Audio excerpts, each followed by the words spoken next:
బాపన్నోడు పగలాలిగా నీకే పగిలే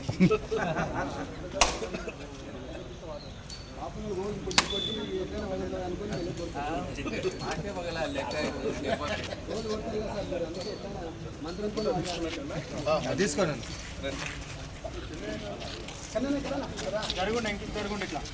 స్లోగాన్స్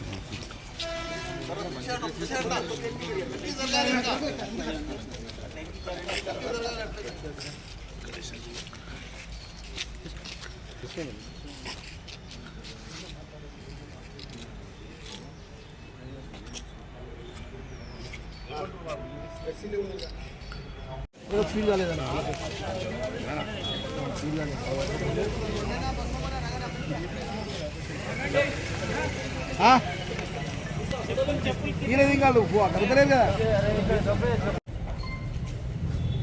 భారత దేశానికి జాతిపిత మహాత్మా గాంధీ గారి యొక్క అక్టోబర్ 2 వారి జన్మదినం పురస్కరించుకొని ప్రతి ఒక్కరూ గాంధీ అభిమానులు కాంగ్రెస్ నాయకులు పెద్దలందరూ కూడా ఈరోజు జయంతి ఉత్సవాలు జరుపుతూ ఉన్నారు. ముఖ్యంగా ఈరోజు నియోజకవర్గంలో ఎమ్మెల్యే క్యాంప్ ఆఫీసులో కూడా జరపడం జరిగింది.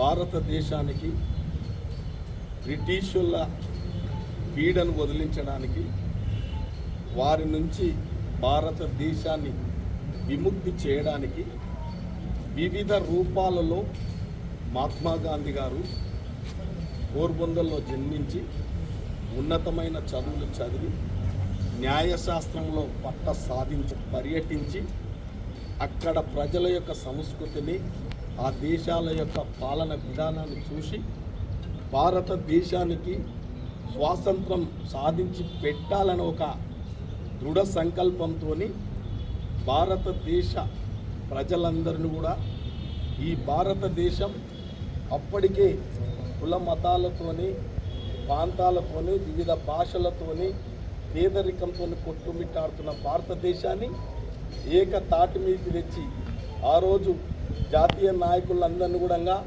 వివిధ రూపాల్లో స్వతంత్ర పోరాటానికి ఏకం చేసి ఇవాళ అహింసవాదంగా పోరాటం చేసి భారతదేశానికి స్వాతంత్రం సాధించి పెట్టిన గొప్ప నేత మనందరూ తెలుసు.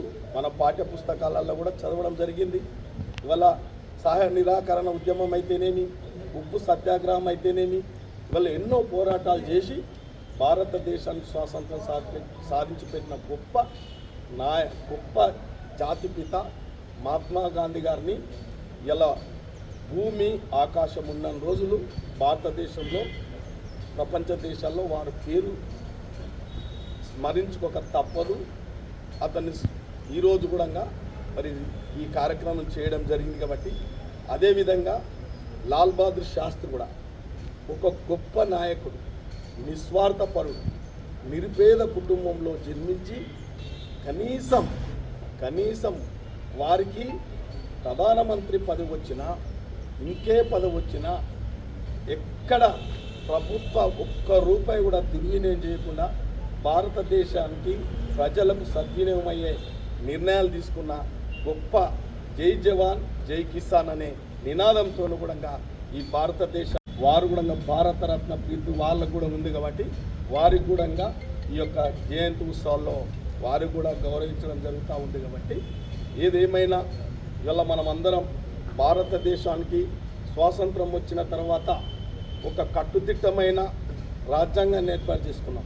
ఇది భారతదేశం అఖండ భారతదేశం. ఈ అఖండ భారతదేశంలో అన్ని మతాలకు, అన్ని కులాలకు, అన్ని ప్రాంతాలకు, అన్ని భాషలకు అందరికీ సామాజికంగా, రాజకీయంగా, ఆర్థికంగా అన్ని సమానంగా హక్కులు కల్పించాల్సిన పరిస్థితి ఇలా భారతదేశంలో రాజ్యాంగానికి లోబడి ప్రజాస్వామ్య ప్రభుత్వాలు పనిచేయాలి. కానీ కొన్ని పార్టీలు వచ్చి ఈ దేశాన్ని వివిధ రూపాల్లో ఇవాళ విచ్ఛిన్నకర శక్తుల రూపంలో ప్రదర్శిస్తూ ఉన్నారు. రాజ్యాంగాన్ని ఇష్టానుసారంగా మలుచుకుంటూ ఉన్నారు. వారి ప్రజలు ఇచ్చిన అవకాశాన్ని ఒక పదవులో ఉండి, ఉన్నతమైన పదవులలో ఉండి వాళ్ళు ఇష్టానుసారంగా రాజ్యాంగాన్ని తూట్లు కొడతా ఉన్నారు. కాబట్టి ఒక రాజ్యాంగాన్ని కాపాడుకోవాల్సిన బాధ్యత మళ్ళా రాబోయే కాలంలో ఇవాళ భారతదేశంలో కొన్ని వర్గాలకు వారి స్వేచ్ఛకు భంగం కలిగిస్తూ ఉన్నారు. వారికి స్వేచ్ఛ లేదు, సమానత్వం లేదు. ఈ దేశంలో కొన్ని శక్తులు పనిచేస్తూ ఉన్నాయి. కాబట్టి మరొక్కసారి ఆ దిశగా రాజ్యాంగాన్ని పరిరక్షించుకోవాలి.